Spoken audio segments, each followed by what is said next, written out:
तक किसी भी भारत देश की महिला ने परम पूज्य बाबा साहब को राखी नहीं बांधी, लेकिन देखिए परम पूज्य बाबा साहब का समर्पण बिना राखी बांधे, बिना सुरक्षा के कवच दिए, बिना वचन दिए उन्होंने आपको संविधान के तहत और हिंदू कोड बिल के तहत तमाम वो हक अधिकार दे दिए कि आज आप पुरुषों के साथ में कंधे से कंधा मिलाकर चलती हैं। देखिए भाई बहन का संबंध प्रेम का संबंध होता है, विश्वास का संबंध होता है और कहीं ना कहीं एक दूसरे के पीछे समर्पित होने की बात है। लेकिन आज मैं देख रही हूँ कि रक्षाबंधन का जो त्योहार है उसमें भी बहुत सारी चीजें आपको ऐसी देखने को मिलेंगी और ताना भी मारती, अरे मैं 1000 रुपए का सामान लेकर गई थी, इतना कंजूसा 500 रुपए दिए, 500 का और घाटा हो गया। तो बताइए क्या ये भाई बहन का प्यार है? जिस प्यार को आप मुनाफे और घाटे से तोलने लग जाए, क्या वहां पर कोई रक्षा कर सकता है?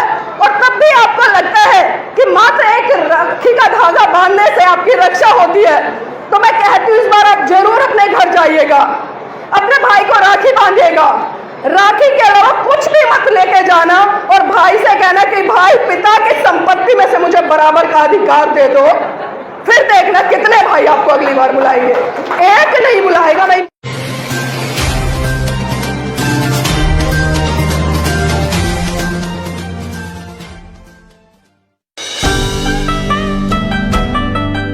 रक्षाबंधन जिक्र किया ना, रक्षाबंधन।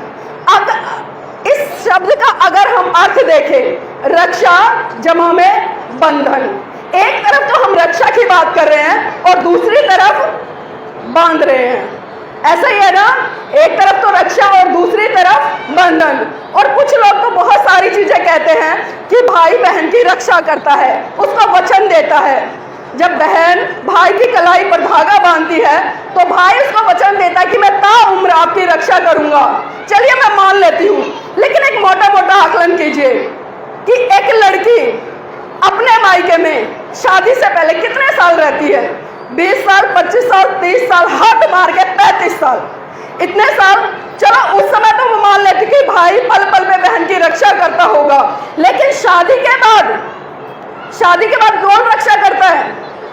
कौन रक्षा करता है? आपको ससुराल में कुछ हो जाए तो क्या आपका भाई सबसे पहले आता है वहां रक्षा करने के लिए या आपका पति आपको लेकर भागता है? बताइए मुझे। अगर रक्षा की बात है तो कौन लेकर भागता है? पति भागता है ना। तो इसका मतलब अगर रक्षा की बात है और राखी बांधने की बात है तो आपको भाइयों को राखी ना बांधकर बल्कि शादी के बाद में पतियों को बांधनी चाहिए।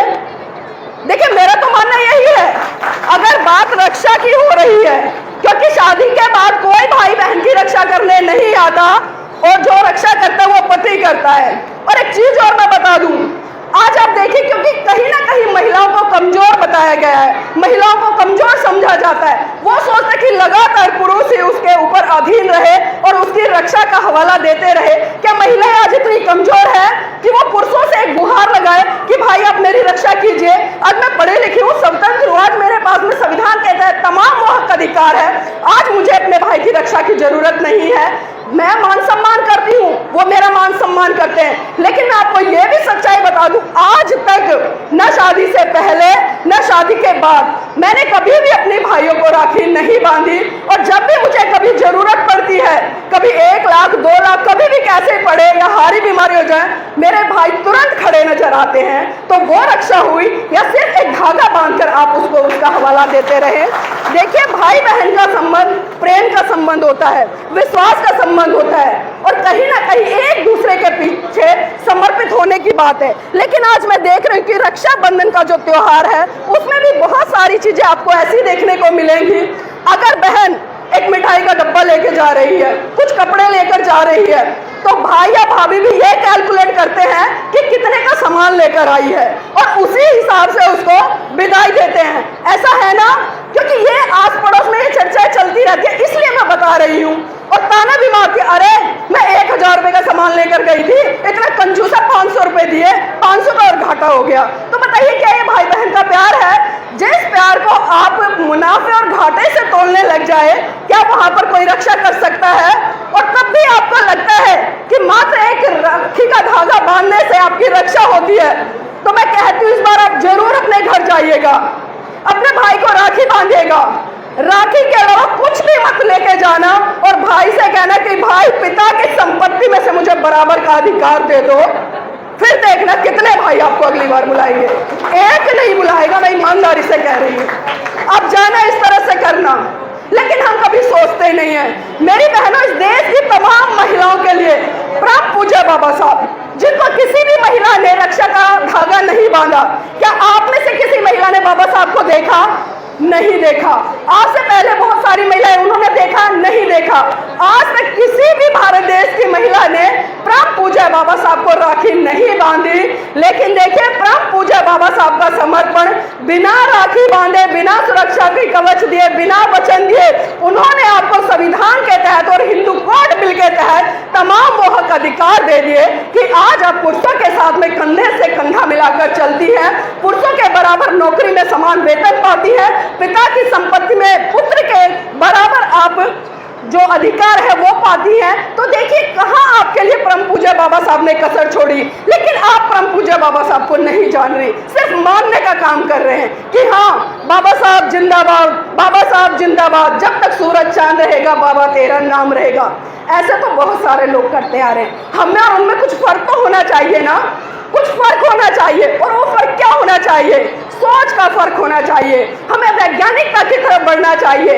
हमें उस धर्म को फॉलो करना चाहिए जिस धर्म को परम पूज्य बाबा साहब ने देकर भारत को विश्व गुरु में गौरवान्वित करने का काम किया। और आप सभी जानते हैं कि मैं बात कौन से धर्म की कर रही हूँ, क्योंकि साथियों, पूरे विश्व में अगर कोई ऐसा धर्म है जो आपके अंदर करुणा, मैत्री, भाईचारे का संदेश दिया, आपको एक सूत्र में पिरो सकता है, एक साथ उठ बैठने की आजादी देता है, तो वो है सिर्फ महाकाणिक तथागत बुद्ध का दिया गया बुद्ध धर्म।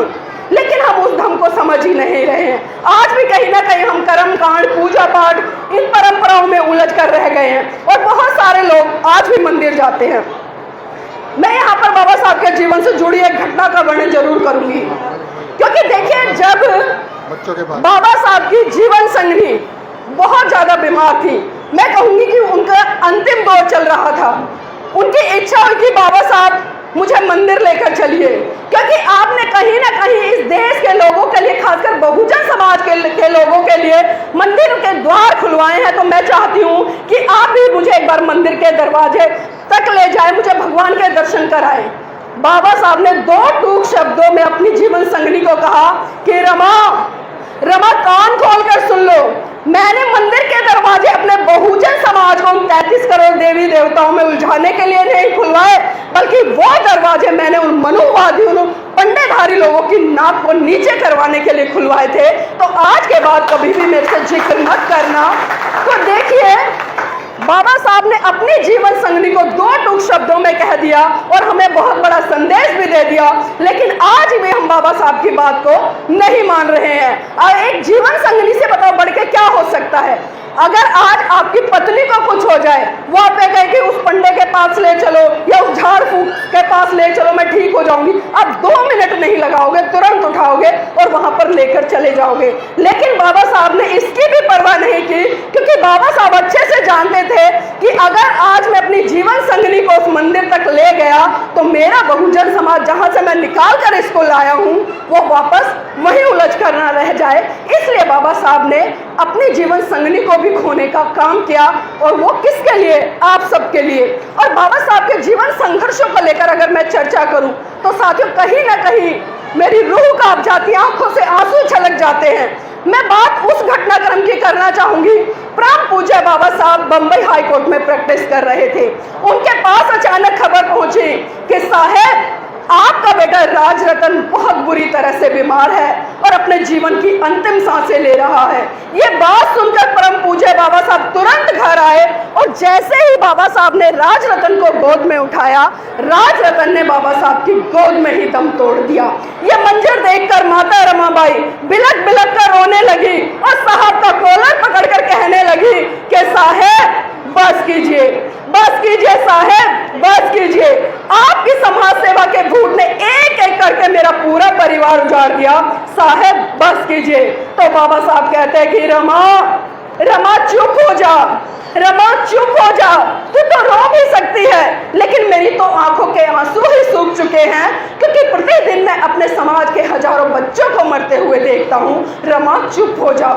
माता रमाबाई फिर कहती है कि साहेब साहेब मैं आज फिर चुप हो जाऊंगी, साहेब मैं आज फिर चुप हो जाऊंगी, लेकिन आप मुझे एक बात बता दीजिए कि जब जब आप अपने बेटे राजरतन को गोद में खिलाया करते थे तो बड़े हर्षोल्लास के साथ कहा करते थे कि रमा रमा मेरा बेटा बड़ा होकर एक दिन इस देश पर राज करेगा।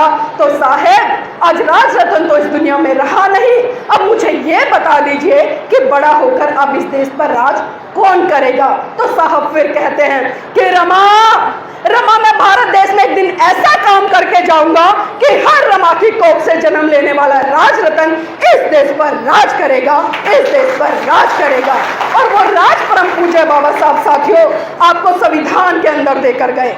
एक वोट देने तक से लेकर एक शासक बनने तक का अधिकार आपको परम पूज्य बाबा साहब ने दिया। लेकिन आज हम देख रहे हैं कि आज हम अपने बच्चों को तरह तरह की किताबें पढ़ा रहे हैं, चाहे मैं भगवत गीता की बात करूं, रामायण की बात करूं या अन्य पुस्तकों की बात करूं, लेकिन जिस पुस्तक के माध्यम से आप अपने बच्चों के हक अधिकार सुनिश्चित कर सकते हो, उनको बता सकते हो कि अगर आप पर किसी तरह से कोई विपदा पड़ती है तो आप इस पुस्तक का सहारा लेकर अपने हक अधिकार छीन सकते हो, तो हम उस पुस्तक संविधान को कभी भी अपने बच्चों को पढ़ाने का प्रयास नहीं करते। और यही कमियां रह जाती है कि कहीं ना कहीं आज जो कुछ मुट्ठी भर लोग इस देश के बहुत बड़े तबके पर शासन कर रहे हैं और उनका शोषण कर रहे हैं। मैंने पहले भी कहा कि अत्याचार करने वाले से अत्याचार सहने वाला बड़ा होता है। तो आज बड़े वो लोग नहीं हैं, वो मुट्ठी भर लोग, और आप इतने संख्या में ज्यादा हाथी के समान विशाल, लेकिन फिर भी मुट्ठी भर लोग आज आपका शोषण कर रहे हैं। तो उसके लिए दोषी वो लोग नहीं बल्कि हम खुद जिम्मेदार हैं, हम खुद जिम्मेदार हैं। और इसी कड़ी को आगे बढ़ाते हुए मैं बाबा साहब के जीवन से जुड़ी हुई एक घटनाक्रम का भी जिक्र जरूर करना चाहूंगी। साथियों बात उस समय की है जब परम पूज्य बाबा साहब पीएचडी की डिग्री लेकर महाराष्ट्र लौटे, और जब महाराष्ट्र के लोगों को पता चला कि अरे हमारे बाबा साहब आ रहे हैं, पीएचडी की डिग्री लेकर आए हैं, वो पीएचडी करके आए हैं, तो क्यों ना उनके मान सम्मान सत्कार में एक भव्य कार्यक्रम का आयोजन किया जाए।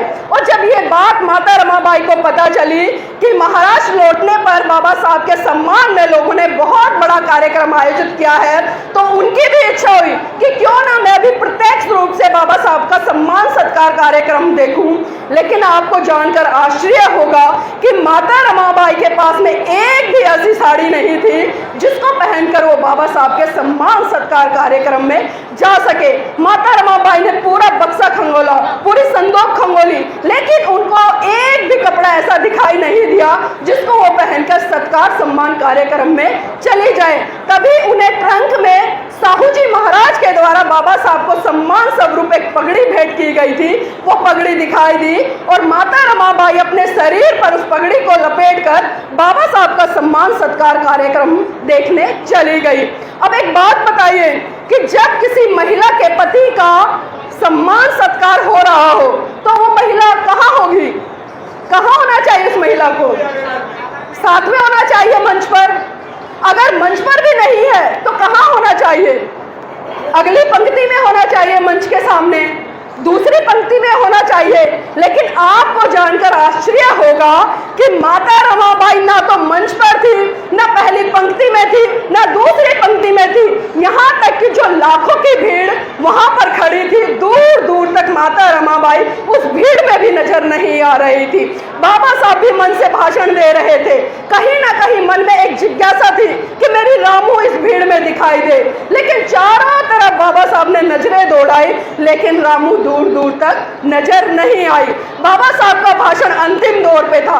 अचानक बाबा साहब की नजर एक पेड़ के पीछे, जो कि भीड़ के पीछे एक पेड़ था बहुत दूर, उसके पीछे पड़ी और वहां से उन्होंने देखा कि एक महिला चुपके से उन्हें निहार रही है।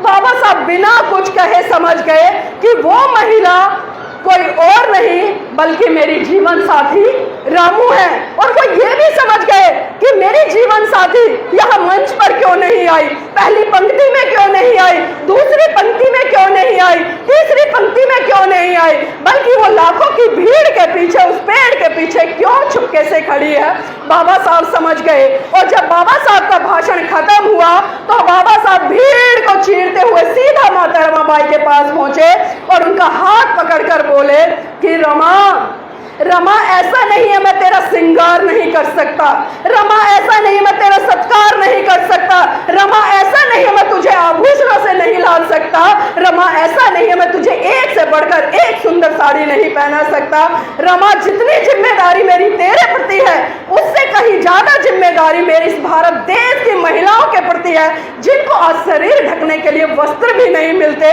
तो सोचिए मेरी बहनों, जिस माता रमाबाई ने अपने जीवन में कभी अच्छी साड़ी नहीं पहनी, उनके त्याग समर्पण बलिदान के तहत आज आप लाखों रुपए तक की साड़ियां पहनती हैं। मैंने देखा है मेरे बहुजन समाज की महिलाएं शादी विवाह में 1-1 लाख रुपए की साड़ियां पहनती हैं। तो ये साड़ियां पहनने का हक अधिकार कहां से मिला?